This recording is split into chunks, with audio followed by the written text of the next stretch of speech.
Guys, today I saw Superman again, my second showing. I do plan to see it a third time on IMAX this time. And I wanted to share my thoughts with you again. This is going to be non spoilers for the first 5-10 minutes, and then we're going to dive back into spoilers in order to really give explanations as to why I liked the film instead of loved the film. I think, you guys deserve at least this answer. I mean, we have an hour long review and then another hour and 20 minutes talking about it. So all of our opinions are there. But did I gain any insights on watching it a second time? Did I notice things that I didn't see before? Did I like it more? Did I like it less? Did I like it about the same? So these are the things I want to get into. But I am in such a weird position, guys. I really am. Look, everyone seems to love this new Superman film. Look at the ratings on Rotten Tomatoes. This blows me away. Never in my greatest dreams would I ever imagined like audience score, breaking audience score records. 96% audience. 82%. It went down a few percentage points as all the Snyder cult members cheered that it went down 1%. Pathetic. But it's at 82. Now, I'm sure these will probably drop a few more points, but they usually stay around where they're at there. And that's crazy. It's a dream come true. And I am so happy that so many more people will love Superman. And I saw chatter online. One guy's like, I've never been a Superman guy, but now I'm a Superman guy. I'm like, yes. And I thinking to myself, and like, man, I can't wait for some of y'all to see some of his other stories in comics, in some of his best comics. Go watch that top 10 list. Don't let your love for the movie just stop right there. um, you know, and even our review, even our 6 out of 10s. So a lot of I gotta say this, that again, I might have mentioned this before, but Rotten Tomatoes, it doesn't work. The 82% doesn't mean it's an 8 out of 10 film. The 96% doesn't mean that it's a 9 out of 10 film. Some people think that. So like, Joe, why'd you give it a 6? That's way off from these. Well, number one, my 6 is an actual 6. It's above average. This is an above average film. But the way Rotten Tomato actually works is that any critic that gives it a 6 out of 10 or above is fresh. Any critic that gives it a 5 out of 10, that's where it goes rotten. So 82%, what that's saying is that around 18% of critics gave it 5 out of 10 and below, and 82% 6 out of 10 and above. Same thing with the audience. And that is amazing. So and honestly, of those 82% critics, if they all gave it a 10 out of 10, the rating would still be 82%. So that doesn't have any indication of how strong or how good a film is. Like, this is a good film. It's just not great. There's a few things holding it back, and I wanted to come over here and just clarify that and talk about it. Okay. So on second viewing, does my opinion of the film change? Does it get better? Did it get worse? Did it stay the same? And I want to say it did. It did get better slightly. And that's my fan brain kicking in. Now, to be fair, I had 2 beers. I went in, so happy seeing how well it's doing amongst general audiences and knowing that the message of Superman is going to be spread and it's going to create a whole bunch of new fans. So that probably did color my fan brain. But my critic brain, I can't force myself to like some of the design decisions and some of the decisions in the film that I don't think work quite as well. I tried, but it's not happening. So let me just kind of give you an idea. It's like, how can Angry Joe, who's known for loving Superman, loving anything, well, number one, that's not me. I don't just love anything, and I just don't, Superman, automatically, it's Superman 10 out of 10. That might be what people think, but it's not. But I also wanted to give people who felt betrayed, like, oh, Joe, he's going to champion the movie. He's going to be out there. It's like, well, I did. I like it. I just don't love it. And for those people, I want to give you specific reasons, because some people think, oh, I'm just making it up so that I can, I don't know, uh, appeal to Snyder cult members, or I don't know. But I want to explain why some of the things didn't work for me as a huge Superman fan. So I wrote, after the second viewing, I sat down and really thought about it. And I said, did I really like, some of these bits, or did my opinion change on them? And what specifically did I not like about it? So I've got pros and I've got cons. So I think let's just go ahead and jump right in. And I think I'm going to have to get into some spoilers here, okay? So if you haven't seen the film, here's your opportunity. Go out and see the film. Doesn't matter if Angry Joe gave it a 6 out of 10, slightly above average, or maybe higher by the end of the second viewing. It has an 82%. It has a 96% audience, meaning when you go to this film, you're going to have a good time. You're going to be like, that was fun. And that is what I wanted. And if it makes you a Superman fan, then this fucking film is a 10 out of 10 for me. There you go. Boom. If this makes you a Superman fan, if you start to see some of the things I see about the character in the world, then 9 out of 10, 10 out of 10, you're going to get it. So, all right, here we go. Let's do some of the pros first, right? This will make people happy. Make people happy that they're a little hurt that I gave it an above average rating. You shouldn't be, that I liked it instead of loved it. But here's why I liked it. The big stuff. James Gunn, number one, understands Superman's core character. That's number one. He understands the Superman core character. And David's corn sweat and the way he acts, it's amazing. Okay, that's number one. Number two, David as Superman, wow, wow, wow. He is so warm. He is so earnest. He is Superman. He's this big, huge teddy bear with a heart of gold.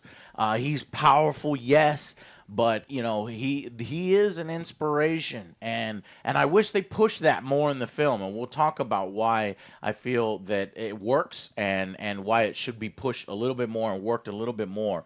But it was a great idea. I think David fucking kills it and nails it. This is a new Superman for a new generation, and David is up to the challenge. I just feel amazing. Yes. Is he as good as previous Superman? Christopher Reeve is legendary. In my eyes, nobody is ever going to beat him. I mean, this is who I grew up with. When I saw that cemented that version forever as number one. Henry Cavill was really good in this Elseworlds type of story where Superman is thrust into action with zero training, zero knowledge, just forced out there because of an alien invasion. And he does a really good job of that. We never really got to see Clark Kent. We never really got to see some of the rest of the stuff. So, but I think David is absolutely amazing. And if I had to rate right now, this is tough. I think I would put, David at maybe number 2, maybe number 3. Tyler from the Superman and Lois and series is really, really good. That final episode really gets to you, but it made me tear up. Okay, so that's number 2. Number 3, making Superman more vulnerable than ever was a genius choice. I think, it gets rid of this idea, Superman's too powerful. Superman's boring. He kills and beats, or he beats everything up. He's, it's not compelling. Well, with Superman this vulnerable, who gets his ass kicked all the time, you think there is some tension there. However, I think James might have dialed it a little too far in order to get there. So now it's time to dial it back. Number 4, Superman saves people first. He cares about every single life, and this definitely comes through on screen. I love it. Number 5, Rachel as Lois is amazing, perfect. The journalist she's in journalist mode there a lot. Their relationship feels like it has depth. They're vulnerable with each other. They argue like real couples do, and it's never malicious, and it's passionate. And when they kiss at the end of the film, you just feel like they are ready to rip each other's clothes off, like they've made up, and it is an amazing moment, and I think it really ties the film together that they're kind of in conflict at the beginning, and by the end they work it out, and it's awesome. So that's number 5. Number 6 is amazing chemistry. So like that, I guess you can bundle those two together. The interview scene. Man, that might actually be, even though I love Superman and punching and superpowers and stuff, it might actually be one of my favorite scenes in the entire film. Number 7, this film is bright, it's colorful, it's hopeful, it's good, it's honest, it's kind, it's a feel-good film. That's what it gets right. That's what everybody was picking up on. That's why it's working at 96%, 82%, because of all that. And you get people in that good mood, and hopefully they remember who put them there and love the character. So, and number 8, Crypto fucking works. Not only does he work, he kills it. He's a scene stealer. He's amazing. It's not too over the top. He's a dog. He acts like an unruly dog. He's cute like an unruly dog. There's so many good moments with Crypto, and it doesn't feel hokey. It actually feels perfect. And the way Crypto helps his master, I just love it. Number 9, Mr. Terrific, again, another scene stealer. More, please. I want a spin-off film. There's rumors that they want to do a Mr. Terrific Max series. That I'm on board for that. Let's do that. HBO needs some more good series, so let's give it to them. Guy Gardner is perfect. I would watch that, but we are getting that. We're getting a Lanterns series on HBO Max, and Guy Gardner apparently shows up in that, and he says the F word more times than he has in any time in his career, he said. And in fact, he says the F word. There's a lot of curse words in this. In fact, what's crazy is this is bright, colorful, hopeful, but I don't know if it's a kid's film. I'm wondering some parents if they're pissed by the end because of how much profanity there is. And this one really dark scene where Lex literally shoots somebody in the head playing Russian roulette. I mean, that is wild. And maybe that's why they made Metamorpho burst out in tears, which was, it kind of felt I'm like, well, maybe that guy is super sensitive, but it felt a little much, but maybe it's, it's there to try to soften that blow and show how crazy that is.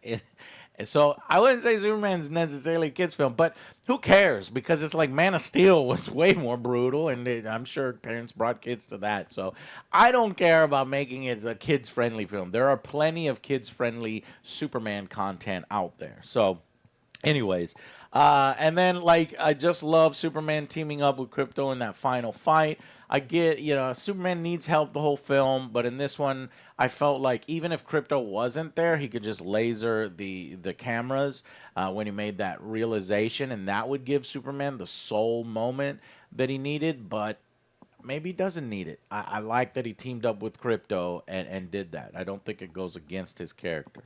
And again, reiterating, it is goofy. It is fun. It is cartoony. It is comic booky, as some people would use to shit on it.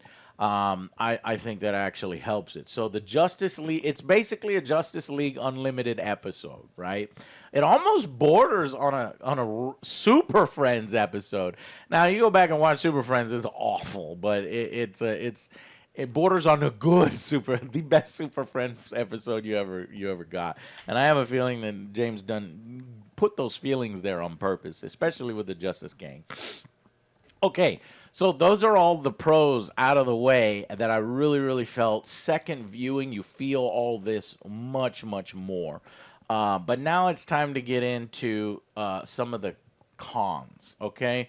And I've broken out the cons into big stuff, big problems, and small stuff, smaller problems. So big stuff, nitpicks basically, and by the end of this you can bundle all these up and you'll get you'll get that rating down from 10, 9, 8, that kind of thing. So let's go through these. So the big stuff that is the pacing. So James Gunn made this big decision in Superman not to do an origin story, and I supported that.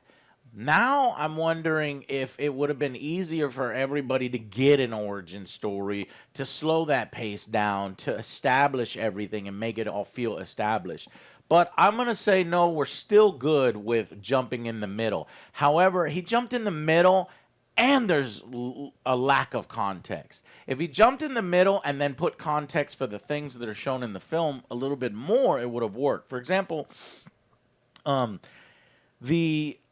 it just starts mid-battle, and this Barovian invasion, it happened 3 weeks ago. It even says in the title crawl, Superman stopped this war 3 weeks ago. Why? Why does it have to be 3 weeks ago? Why can't we see the moment that Superman's like, no, I can't let this happen, and he goes over there and stops the war? He actually, in the dialogue in this film, he says about how he put up the president up against a cactus, and basically threatened him not to invade. And I would have loved to have seen that. That would have helped, especially and even in the title sequence where it's just doing text.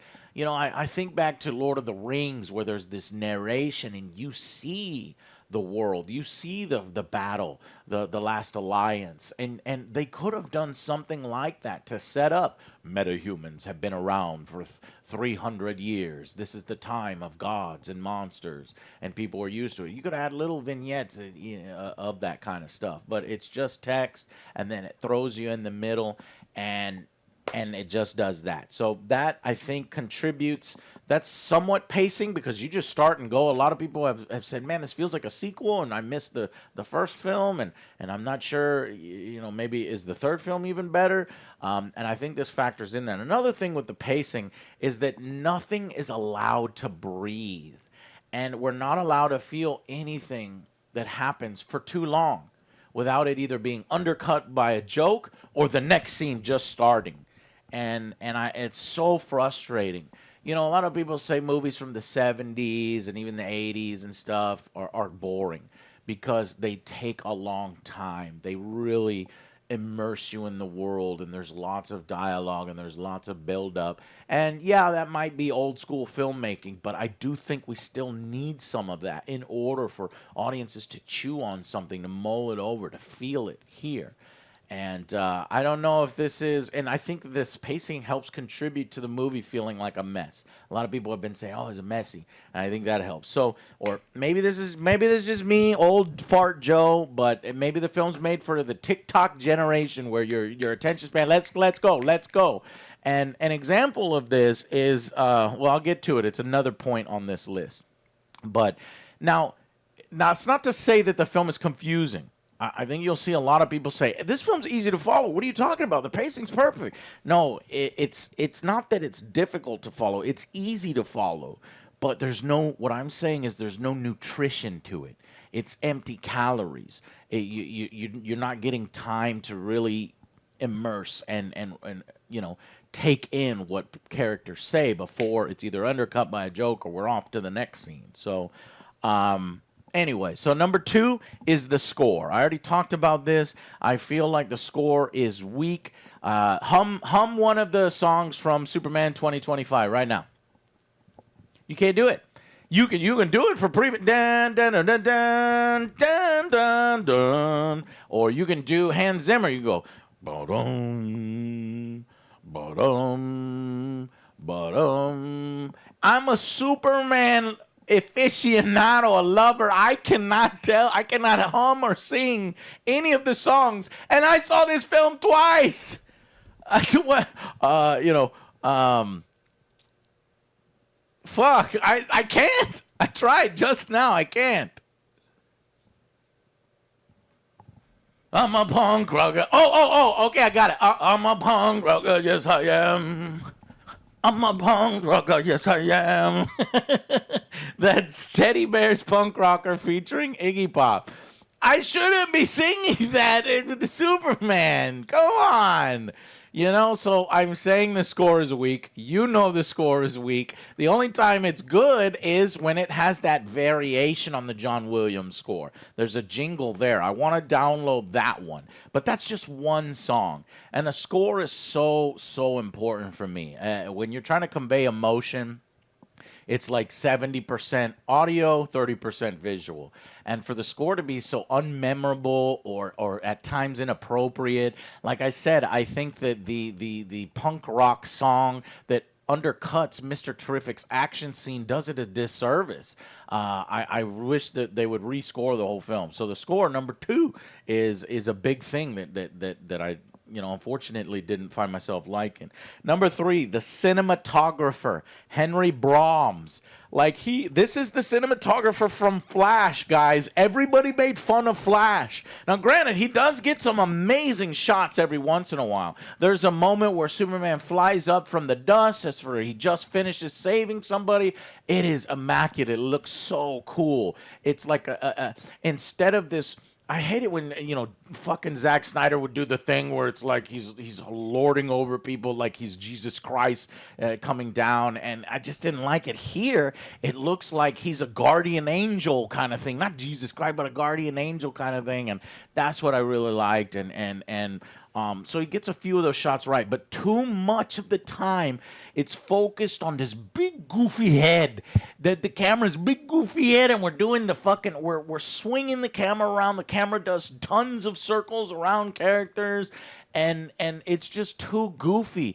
I mean, look at this. Look at this shot of Hawk Girl. This is fucking ridiculous. This looks like you put her on a fucking cart, on a plane, and she's just like her knees are on a cart, and you're wheeling her down the hallway.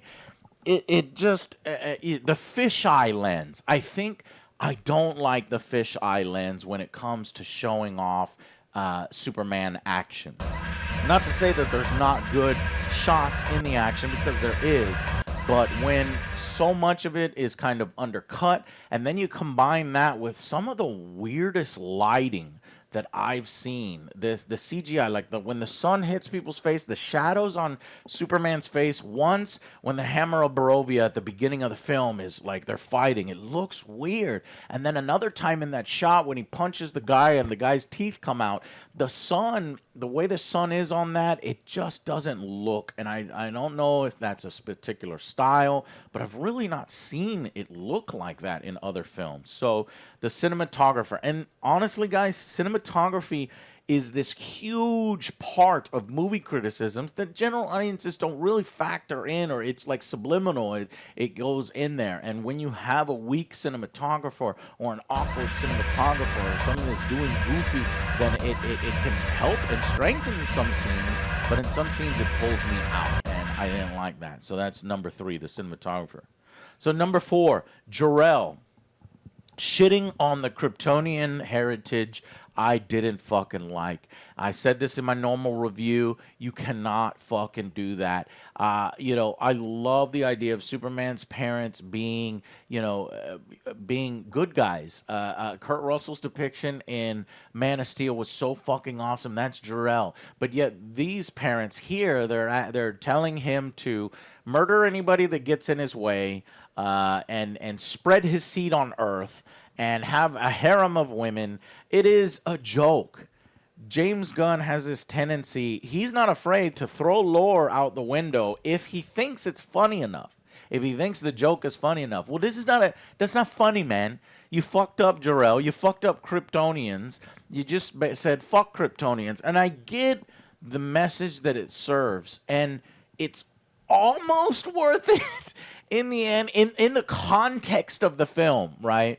Because he starts off by watching footage of his Kryptonian parents that soothes him, right? This message. But then, by the end of the film, once he realizes that his Kryptonian parents are legit pieces of shit that want to murder and kill and don't care about life the same way he does, then he watches instead.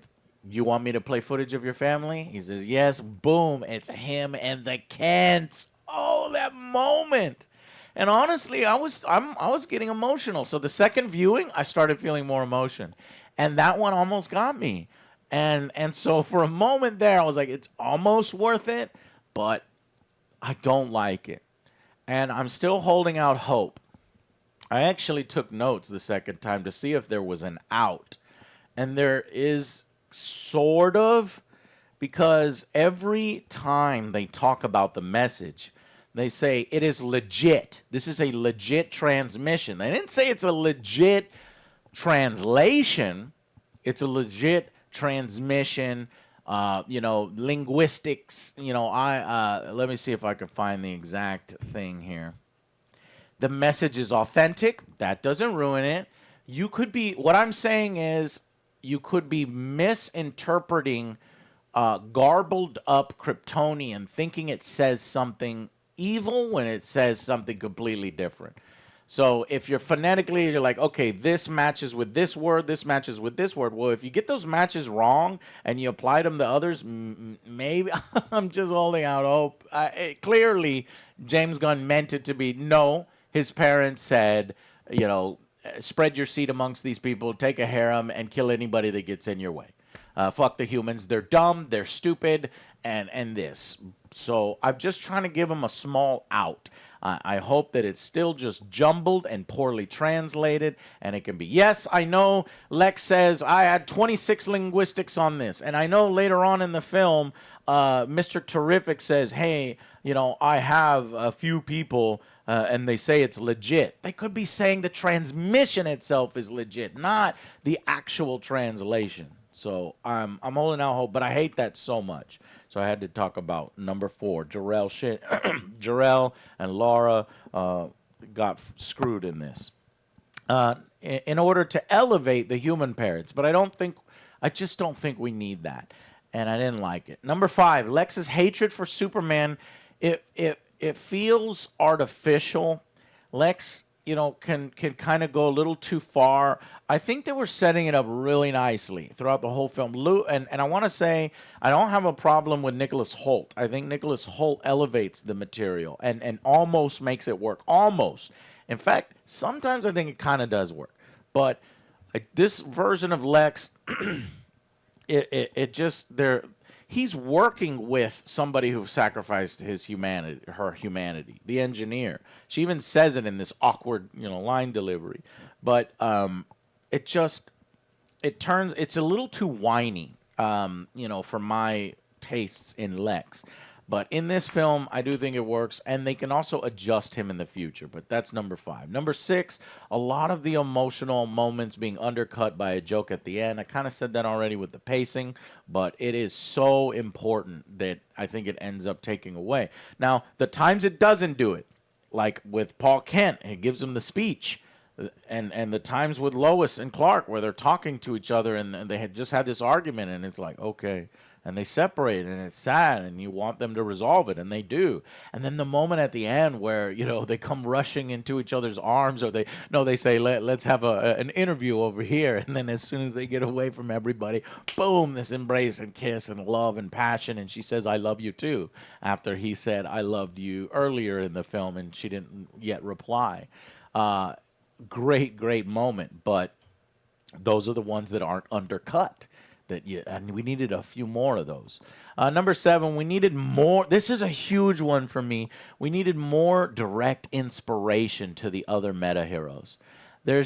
Superman, to me, in this film feels too much of a jobber, just like one of the guys, just one other of the meta-humans. He doesn't feel like the special meta-human. And how could they have done that? They could have done it with the angle of corporate heroes versus doing the right thing heroes, right? And Superman has that inspiration to other heroes. But in this film, I don't really think they respect Superman.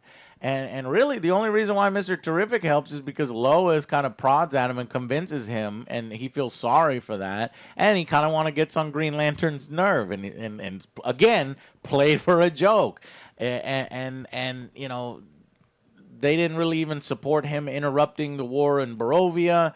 And the only reason why they show up and solve the Barovian conflict at the end was because Superman asked them to.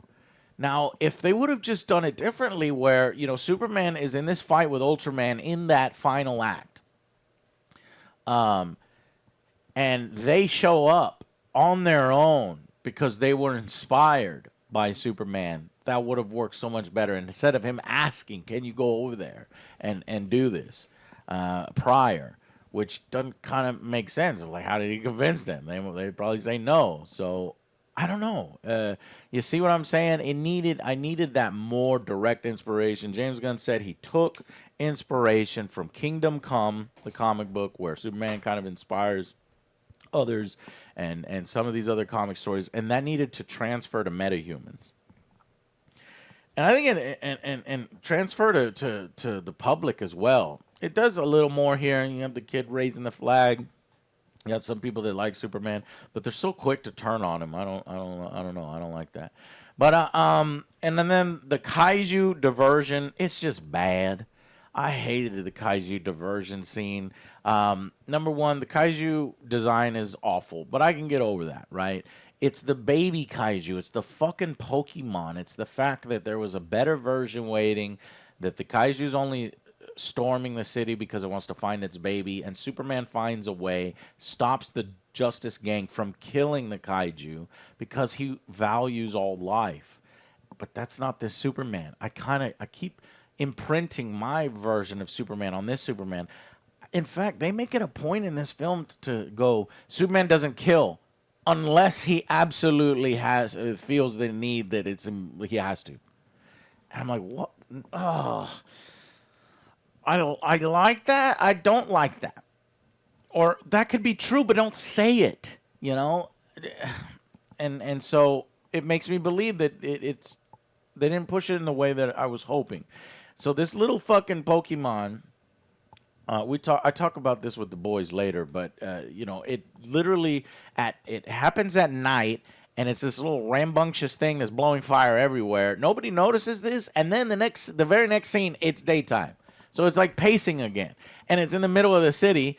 Somehow tiptoed around the buildings, didn't do any damage to the buildings, didn't kill anybody, and then gets pissed off and roars, and then it starts. It's like, wait, what?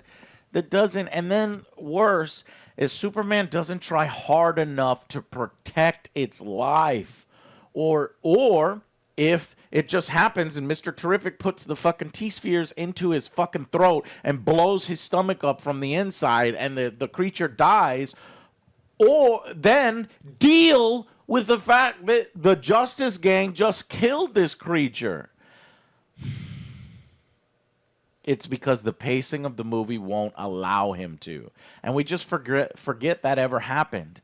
And again, the pacing, the little girl where he saves out of nowhere and holds her head, that literally, it's not set up, it just happens. And then it's not impactful. And then he saves the squirrel the same way. It's played more as a joke instead of serious. And that bothered me. And it's, I talk about it more later, but yeah.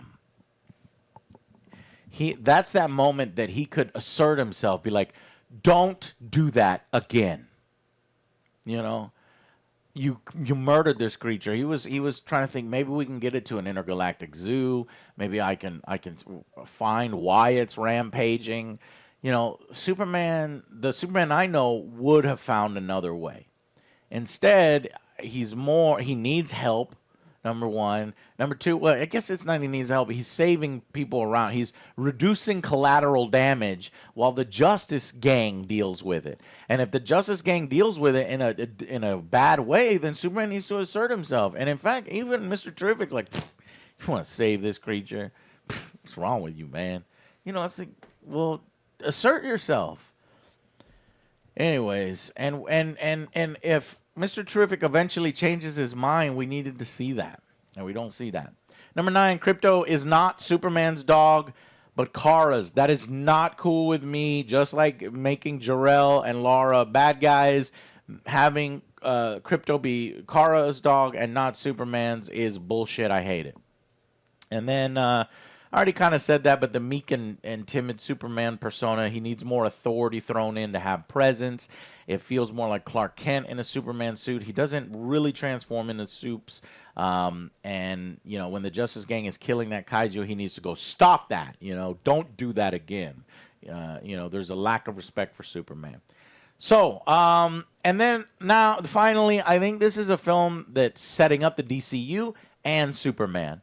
And if it had been, as James Gunn seems to want to do for every other film and every script that comes his way, it needed to be a film about Superman, not setting up the DCU and Superman. And clearly it was about both, you know, when it should have just been about Superman. That focus, if it was, the focus could have narrowed to Superman and Lois, to Lex, to more quiet moments. So have some of that context of that Barovian War put back into the film. So yeah, those are all the big things that I think if you put all those in a list, put them all together, you know, -2 points. So now we're down to an 8, right? Or maybe even a 7 just from that. Now here are some of the nitpicks, right? I got 10 nitpicks. Punk Rock Superman, I'm taking this off the list. Officially, I'm down with it. Actually, that song is starting to grow on me, and I get it serves the purpose and the way he said it. I love it. Lois goes to him. This quiet scene where they're having coffee and the fucking, you know, intergalactic thread is in the background and Guy Gardner's hitting it with a baseball bat. It's played for laughs. I wish that maybe he would have made more mention. And in the trailers and in the picture, I was like, there's going to be an explanation for why he's not out there helping. There's not. But Lois goes, I question everything. You trust everyone and think everyone you ever met is beautiful. And he goes, well, maybe that's the real punk rock. And in that context, that's beautiful. I get it now. And you know, I like it. I like the sentiment. I like the song. 'Cause I'm a punk rocker, yes I am. So now those lyrics tie in perfectly. James Gunn has a way with that he does very, very well. Okay, so moving on. So that was I'm taking that off the list. So now there's actually 10. Paul Kent, it's too redneck. The Kents are a little too podunk. They're not played for laughs. I don't want to say that. Instead of you could tell he still had this upbringing filled with love, so it's not that big. I don't put it in the big category anymore. I downgraded it to a nitpick, but it's kind of my least preferred depiction of the Kents. Aside from Paul Kent telling Superman not to save people in Man of Steel, that's way worse, right?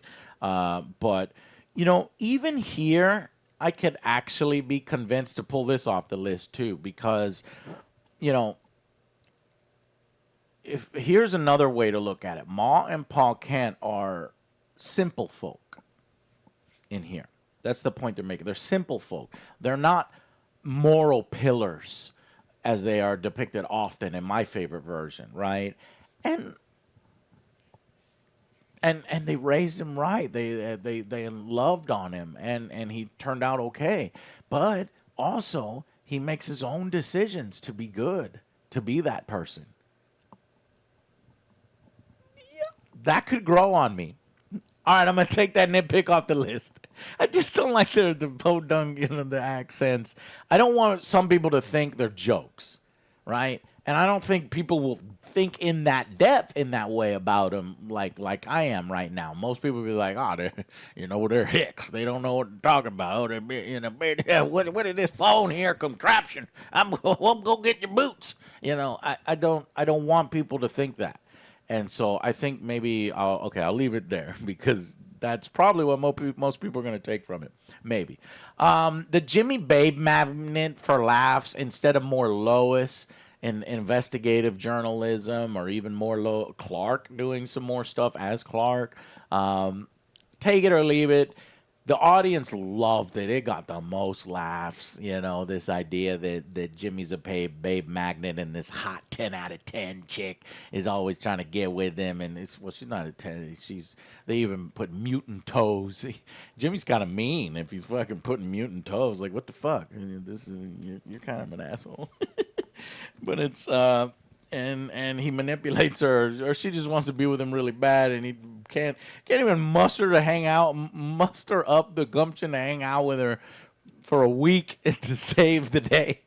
He does, obviously. It's funny, so maybe we can excuse it, but it takes up time, and I think it was one of those opportunities for a quiet moment, and we gave it to Jimmy instead. By the way, the same rumors that said that Mr. Terrific might get a HBO series, they're thinking about giving Jimmy an HBO series. No, man, come on, y'all are crazy. Just because it gets the most laughs, whatever. Number 4, nitpick. I don't like the text intro. I already talked about that earlier. They could have been like Lord of the Rings. You could have shown that. You have to at least do the Barovia conflict. Central to the film should have been shown in the film. What kicks it off? We should have seen Superman's decision to save people there, no matter the cost. And it kind of bothers me that Superman's not the one that shows up. Everybody's clamoring for Superman. They have this idea that Superman's going to come and save them. And I just wanted him to figure it out. He's fighting Ultraman at that point, but I think the cartoon Superman, the comic book Superman, all these other Supermans would have found a way to figure that out. I get it that he needs his friends to help him, and it does give the Justice Gang a really cool moment. Metamorpho is so powerful, and I'm kind of glad they're there, but I think that Superman could have done it, and then they could have showed up to help as well, and you could have still had that moment. Another nitpick number 5, Superman doesn't revisit or show up Barovia. Okay, I could just combine those. And then the next nitpick, Hawk Girl sucks. No wings. I noticed she has no wings, and what is this? Like, what version of Hawk Girl is this? She just screams and is annoying. She's not intimidating. She's 5'1". I love Isabella Merced, but she's 5'1". She needs to be intimidating like she is in the comics. The version of Hawk Girl or Hawk Woman, they're warriors, and you fear them. Here's and that shot doesn't do her any justice with the fisheye lens and the huge mouth. It's like, what are we doing here? And her wings are supposed to always be on her. It gives her that intimidating look. But apparently this version of Hawk Girl, her wings can disappear. And I was looking in that scene when they're in the Hall of Justice. By the way, Super Friends, tease there. They're in the Hall of Justice. And when the Justice Gang is like, nah, we're not going to help Superman. And she throws herself on the couch and she's like reading the newspaper. And Lois is like, really? Y'all aren't going to help your friend? I looked. As she turned around to go to the couch, there's not even holes in the back of her jacket for her wings. It's like, what? So it's like, I don't know. Some people say, oh, James Gunn's really good at world building. I think he is, but I think with some things he lets the actors figure it out. And we'll deal with it later. We'll figure that out later. Because I don't think there's like these big notes. You look at interviews with Isabella Merced, I think she's kind of making it up. She's like, yeah, it's all of them. All of the versions. She's the reincarnation. She's the alien. She's an alien reincarnation, and she's a new. So I guess it's like what. The engineer kind of sucks. She just uses a plot device to just do everything out of nowhere, and I hated the Pocket Universe CGI river so much. Because the pacing of the movie reminded me of Minecraft, and when you get to that river, that's Minecraft. In fact, the liquid is little cubes. It's literally Minecraft. It's little voxel. I hated it.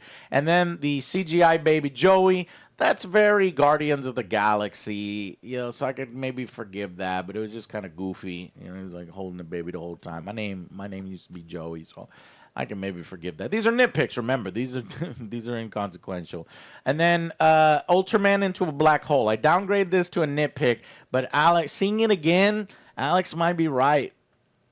Alex might be right. Superman might have killed, Ultraman on purpose.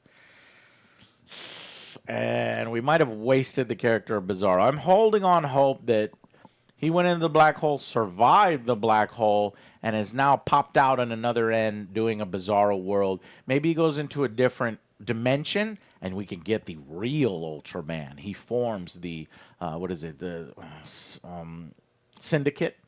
Or we can do Bizarro. He is stranded on a planet, and some wacky thing happens where Bizarro planet happens. I don't know, and then he can come back. Because I can't believe we're wasting the character of Bizarro already, or making it, because if they just try to introduce Bizarro now, it's like, well, you just did a clone and look long hair. By the way, it looks badass, but yeah. I'm more upset with wasting the character of Bizarro than I am that, Superman killed that guy, because I think it's unintentional enough, like I made in the original review, the point that I made there. And then another one is there was no Superman robot depth. So one robot says we have no emotions, another robot shows emotions immediately.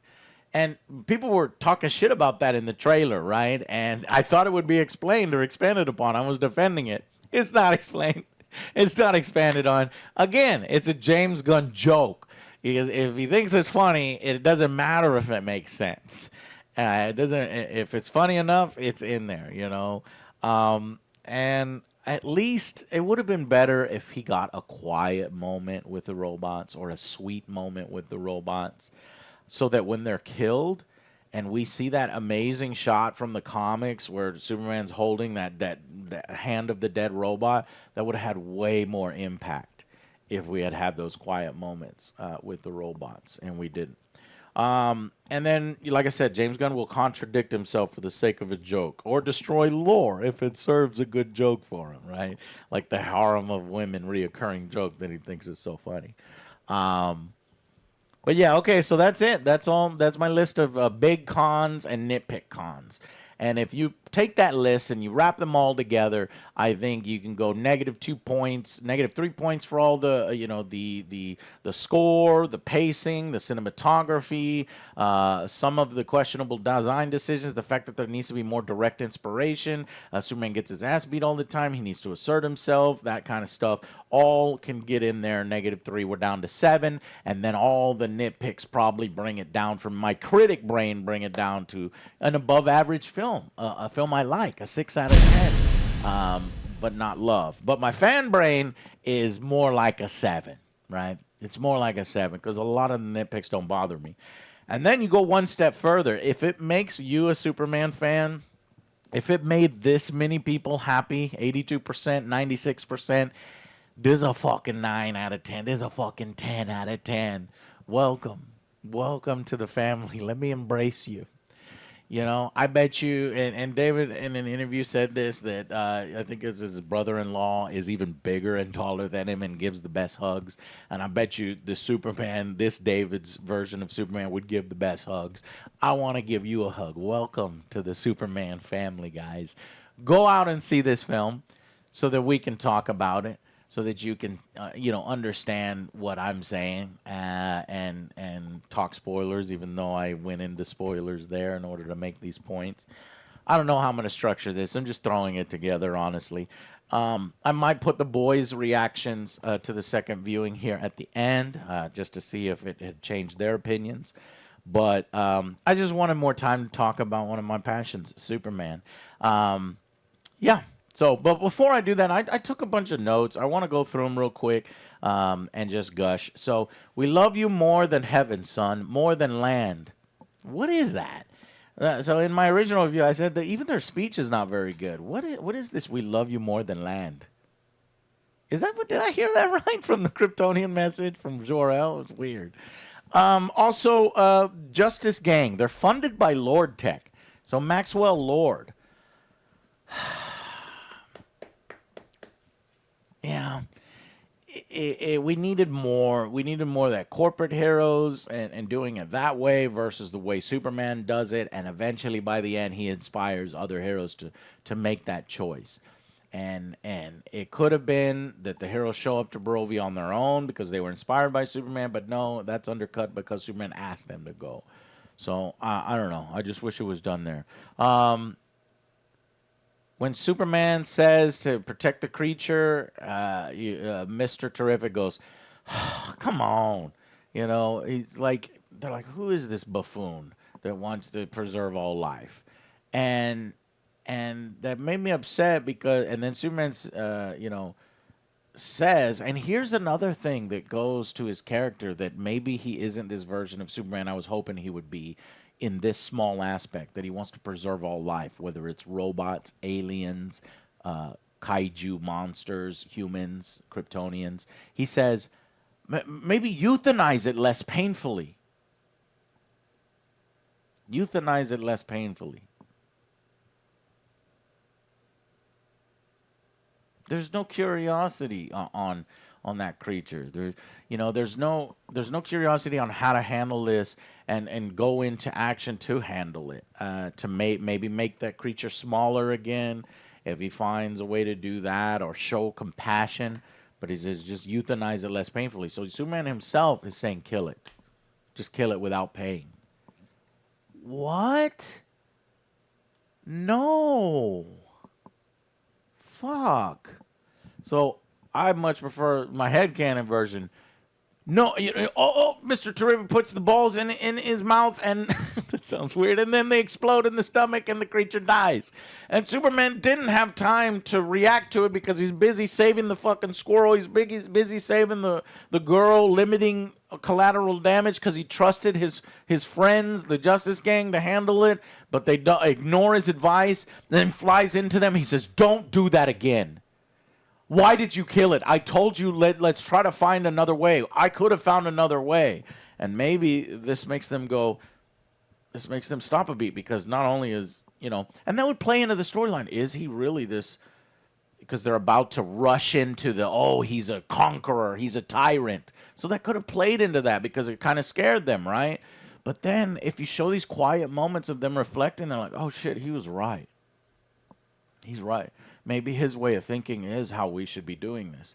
And they go to Barovia on their own.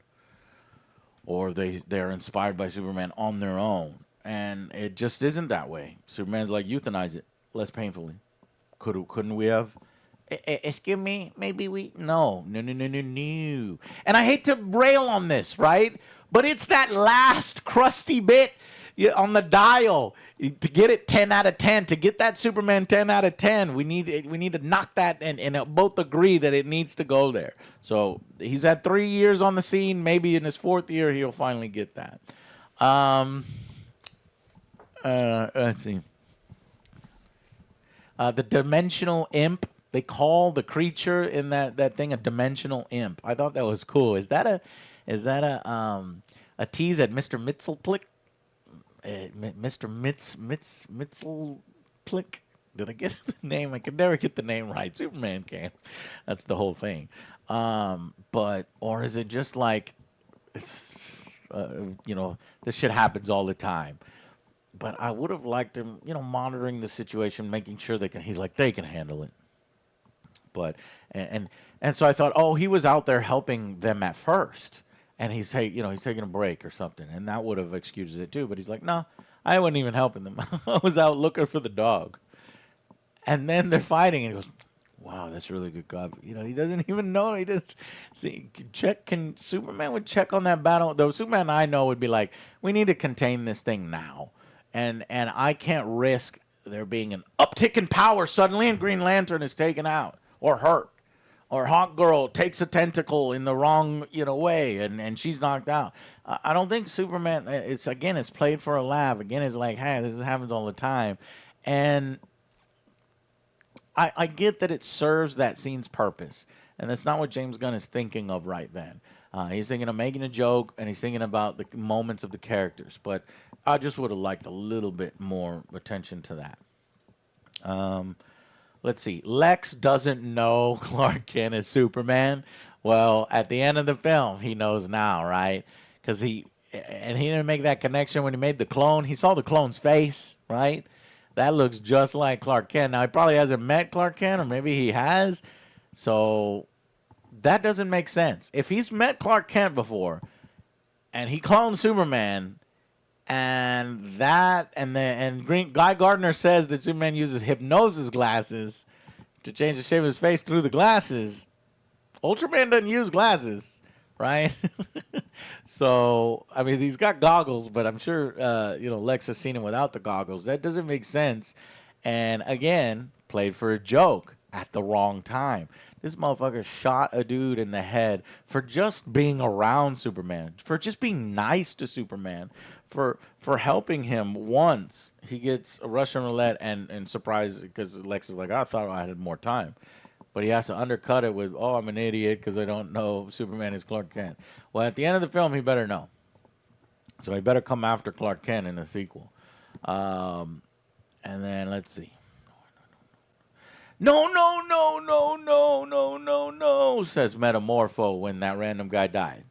The guy I don't know died. But I can buy that some people are very, very sensitive. And I'll just say that he's very, very sensitive. I didn't like the anti-proton river. Hated it. Already explained that. Wide eyes. I took a note. Wide eyes. I think it's the Snyder Cult that I've always wanted to see, and even people outside of the Snyder Cult. Wouldn't it be cool if we could see like Batman, wide eyes, the heroes with wide eyes? And I asked my girlfriend, do you think the heroes should have the wide eyes when they have the costumes? She's like, no, the actors, they need to act with their eyes, and it connects people with the eyes. I agree. But it's cool to actually get wide eyes. So hopefully those people will be like, yeah, I like that part. Because Mr. Terrific does go with wide eyes when he's using his spheres in the pocket dimension. Love Lois and Clark's relationship. They don't have to deal with the whole will they, won't they thing. I hate that in movies, the will they, won't they. Or even worse, Lois being mad at Clark for having deceived her. Oh, you were Superman this whole time, I'm not talking to you, and how could you do that? I would have fucking hated that. So I'm glad we just jumped past all that. Yes, they have fights. Yes, they have disagreements. But when they kiss at the end, they love each other. And it's really good. So, yeah. So many cute moments, like I said. All right, so those are all the notes that I took right after I ran out of the theater, and I wanted to vocalize them and say them. So, all right, well, let's see if I can get, there's still some mysteries left. The Mr. Handsome is still a mystery. The caretaker in Lex's pocket dimension, is he still in there? Is Lex going to be able to regain access to that? Because there's still a bunch of people in there. Oh, shit. I think, is Mr. Terrific going to try to go in there later? Because, oh, fuck. Is that left open? Did they get everybody out? Yeah, because, I remember the some of the people that were in the cages at the end were coming out of Lex Luthor's ship, right? The ship that detached from their building. But I guess they did manage to get most of the people out. Yeah. Yeah. All right. Well, that is it from me. Thank you guys for letting me talk about the film a little more. Try after a second viewing and give you a little bit of better idea. But the film gets mainly gets some of the things right that I was hoping that it would get right. I just needed him to dial it a little bit more and then work on the pacing, which makes me excited. If we ever get a Superman sequel, I feel they'll never do because they'll probably just rush it like they did Man of Steel to Batman v Superman. If it doesn't do well at the box office, which I don't think it will, I think it'll do about as well as Man of Steel, but hopefully, DC and Warner Brothers are like, okay, we'll give it a sequel. That'll be the day. This is the day too. Sorry, this is the day too, but that will also be really, really fun. Okay, that's it. I've done too much. Thank you so much for letting me ramble for another hour about Superman in far more excessive detail. All right, I hope you guys enjoyed that. We'll see what the boys say in the future.